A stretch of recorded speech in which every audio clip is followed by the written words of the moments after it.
नमस्कार दोस्तों। आज एक फ़ोन आया हमारे पास। तो कस्टमर ने बोला है, ये किसी दूसरे शॉप वाले का है।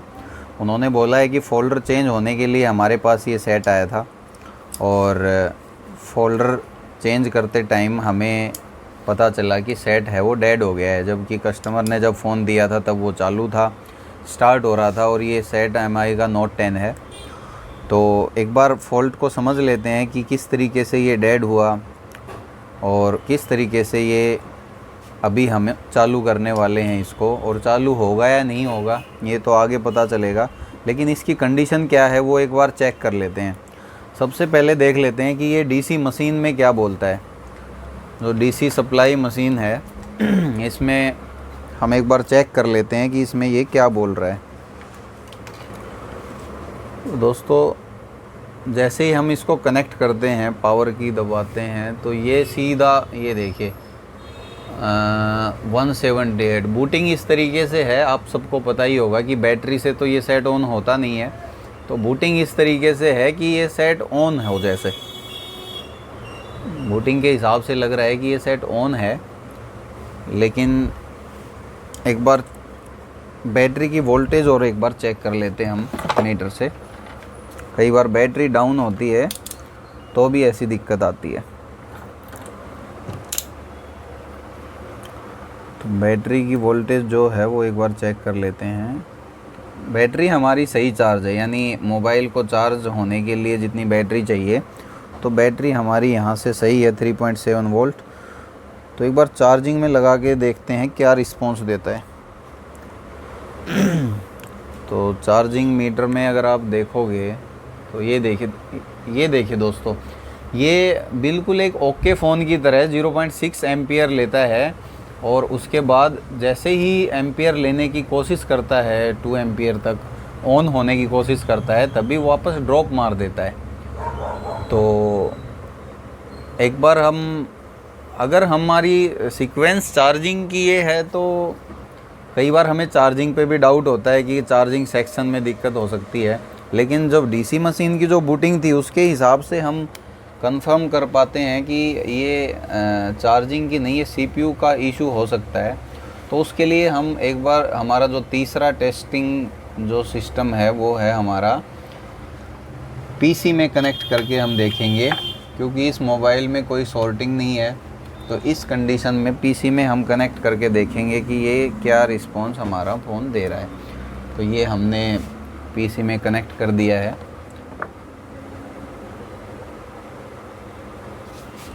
तो कोई रिस्पॉन्स इसने अभी तक नहीं दिया है।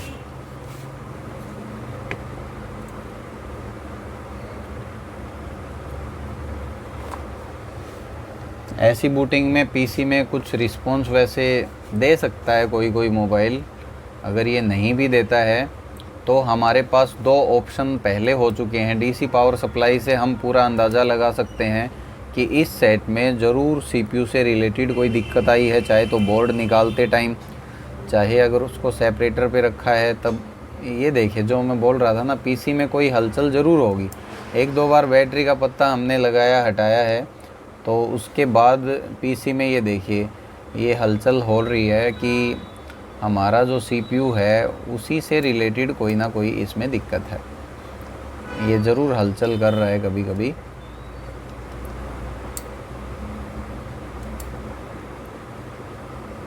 तो जैसा आप लोगों को पता ही है कि CPU से रिलेटेड सेट में दिक्कत ज़्यादा आती है, लेकिन एक प्रॉपर तरीका भी होना चाहिए। कि कई बार क्या होता है कि हमारे पास ऐसे भी मोबाइल आते हैं कि जैसे फ़ोल्डर चेंज करते टाइम कई बार चालू मोबाइल में फ़ोल्डर टेक्नीशियन लगा देते हैं, तो उससे क्या है, लाइट सेक्शन शॉर्ट हो जाता है कई बार। तो लाइट सेक्शन शॉर्ट होने की वजह से भी सेट डेड हो जाता है।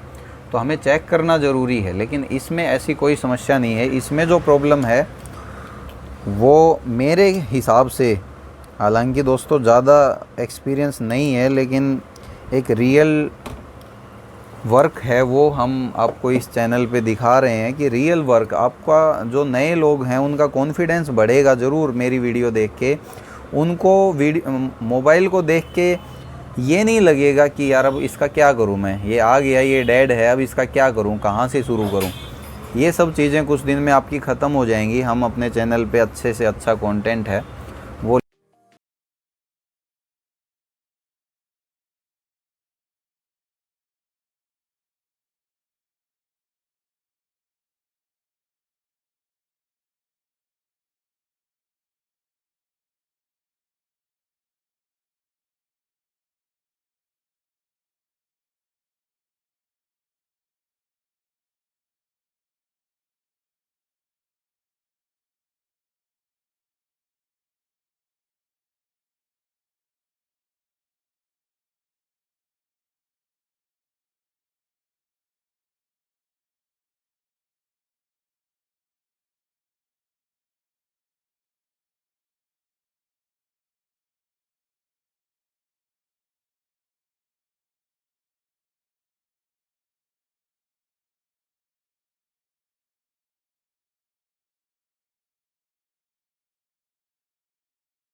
टेम्परेचर पे जब बोर्ड आ जाए तभी उसमें बैटरी का पत्ता लगाना चाहिए, क्योंकि जब बोर्ड गर्म होता है तो जो रेजिस्टेंस है वो कम हो जाता है हर कंपोनेंट का, हर आईसी का।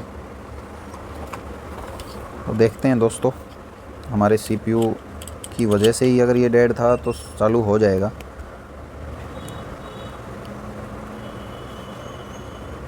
बैटरी तो 3.7 वोल्ट चार्ज थी।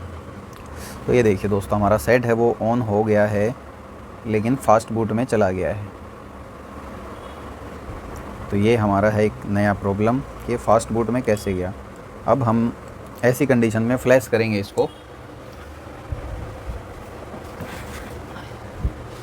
क्योंकि दोस्तों ऐसी कंडीशन मेरे पास अभी परसों आई थी एक सेट में। तो सीपीयू रिबॉल करने के बाद फास्ट बूट में चला गया था वो सेट, तो वो हमें फ्लैश करना पड़ा था।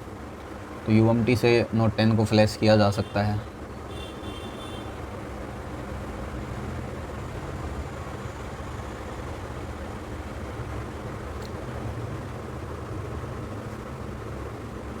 हम एक बार इसको लेटेस्ट फाइल से फ्लैश करेंगे, उसके बाद देखते हैं क्या रिजल्ट निकलता है। सी ड्राइव में या डेस्कटॉप के ऊपर अगर आपका फाइल रहता है तो इसमें सेलेक्ट होता है। ये मैंने मल्टी प्रोग्राम मोड इसमें सेलेक्ट करना है। अगर आपको UFS वाला मोबाइल अगर फ्लैश करना है तो मल्टी प्रोग्राम मोड में जाना है। और अब आ जाओ डेस्कटॉप पे ऊपर हमारी फ़ाइल है।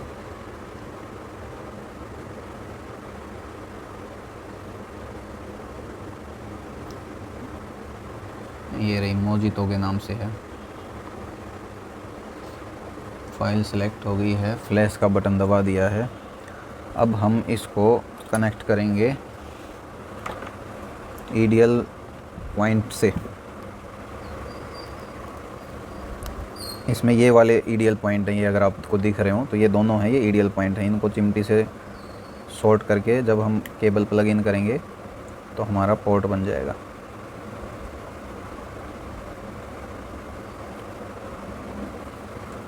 पोर्ट नहीं बना, छोटा मोटा इशू होगा शायद। का पत्ता लगा के ट्राई कर।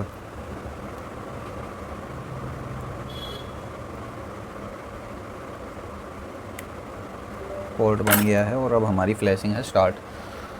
तो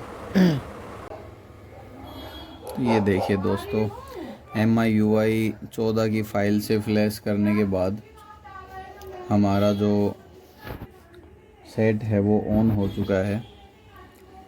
तो इसमें सॉफ्टवेयर हार्डवेयर का कई बार ऐसा लफड़ा होता है। फास्ट बूट में जाने के बाद सेट कई बार फ्लैश करने से ऑन होते हैं, कई बार फ्लैश करने से ऑन होते भी नहीं हैं, फास्ट बूट नहीं जाता है। तो उसका भी एक लफड़ा है। और उसके लिए अगर ऐसा कोई सेट आपके पास फंसा हुआ है जो Note 10 या कोई भी ऐसा मोबाइल MI का जो फास्ट बूट में जाता है, आपने फ्लैश कर लिया UMT से, ऐसी सारी चीज़ें कर ली, उसके बाद भी सेम कंडीशन है। अभी ये देखिए आगे चला गया है हमारा फ़ोन। अगर आपके साथ भी ऐसी कंडीशन है का कोई भी फ़ोन रखा है तो आप मेरे को मैसेज कर लें व्हाट्सएप पे, मैं आपको पर्सनली उसके लिए एक आइडिया दे दूंगा। तो आपका काम है वो 99% उसमें बन जाएगा। तो थोड़ा टाइम लगता है ऑन होने में। ये हमारा है वो ओके हो ही गया है। आप लोगों ने देखा है कि इस तरीके से दिक्कतें भी निकल जाती हैं दोस्तों। बहुत बार ऐसा होता है, नॉर्मली जब हम काम कर रहे होते हैं तो सीधा CPU रिबॉल करते हैं, 20 मिनट में फ़ोन ऑन हो जाता है और पैक करके दे देते हैं। लेकिन कई बार हैं वो प्रॉब्लम्स पे प्रॉब्लम्स निकल जाती हैं सेट में। तो हर तरीके के फ़ोन आते हैं। हमें किसी भी कंडीशन में सॉफ्टवेयर और हार्डवेयर के दोनों ही पहलुओं को साथ में लेके चलना होता है। किसी भी कंडीशन में हमें घबराना नहीं होता और ऐसा भी नहीं होता कि 100 के 100% फ़ोन हम ठीक कर पाएँ। लेकिन जहाँ तक हमें कोशिश करनी चाहिए। अगर आप लोगों को वीडियो अच्छी लगी तो लाइक कर देना दोस्तों, कमेंट करके बताना कि किस कैसे टॉपिक आपको सही लगते हैं, जिनकी ज़रूरत आपको ज़्यादा पड़ती है। मैं ज़रूर उस टॉपिक पे वीडियो बनाने की कोशिश करूँगा। अभी हम वेट कर रहे हैं कि ये ऑन हो जाएगा और अब तो हो ही जाएगा, क्योंकि वो जो प्रॉब्लम थी वो फ्लैश की ही थी जिसकी वजह से ये फास्ट फूड में जा रहा था। अभी ये कैसे हुआ, क्यों हुआ, अब इस बारे में कुछ कह नहीं सकते, लेकिन एमआई के सेटों में ये दिक्कत आती है, तो एक बार फ्लैश करके ज़रूर देखना चाहिए। इसमें एक और कंडीशन आती है, मैं आप लोगों को बता दूं, मेरे साथ 2 से 3 बार ऐसा हो चुका है। जब आपका सेट आता है और जब आप सीपीयू रिबोल कर लेते हैं तो आपकी बूटिंग से आपको ऐसा लगेगा कि सेट को ऑन हो जाना चाहिए, लेकिन ये बैटरी से ही ऑन होते हैं। तो उस कंडीशन में जैसे ही आप चार्जर लगाते हैं तो आपका कोई भी रिस्पॉन्स नहीं देता फ़ोन। तो उस कंडीशन में आपको चार्जर लगाने के बाद अगर एम्पियर आपका 0 हो जाता है, बैटरी लगाने के बाद, बैटरी हटाने से 0.1 या 0.2 लेता है और बैटरी लगाते ही 0 हो जाता है, तो आप समझ जाओ आपकी बैटरी ख़राब है। ये आपको मैंने अपने अनुभव से बता दिया है। मेरे पास 3 से 4 बार हो चुका है। पोको X3 प्रो में भी हुआ है ऐसा, नोट 10 में भी हुआ है ऐसा। आप अगर बैटरी का पत्ता लगाओगे चार्जिंग में, जैसे ही सेट को लगाओगे और अगर आपका एम्पियर ले 0.1 0.2 और बैटरी का पत्ता लगाते ही 0.6 या एम्पियर बढ़ने की बजाय एम्पियर अगर 0 हो जाएं तो आपकी बैटरी ख़राब है, आपको बैटरी चेंज करके देखनी चाहिए। दोस्तों वीडियो काफ़ी लंबी हो गई है, तो इस पार्ट को मैं थोड़ा सा फास्ट करके आगे निकालने वाला हूँ। तो thank you very much. Subscribe करें और लाइक करें, कमेंट करें, बने रहें हमारे साथ। जय हिंद।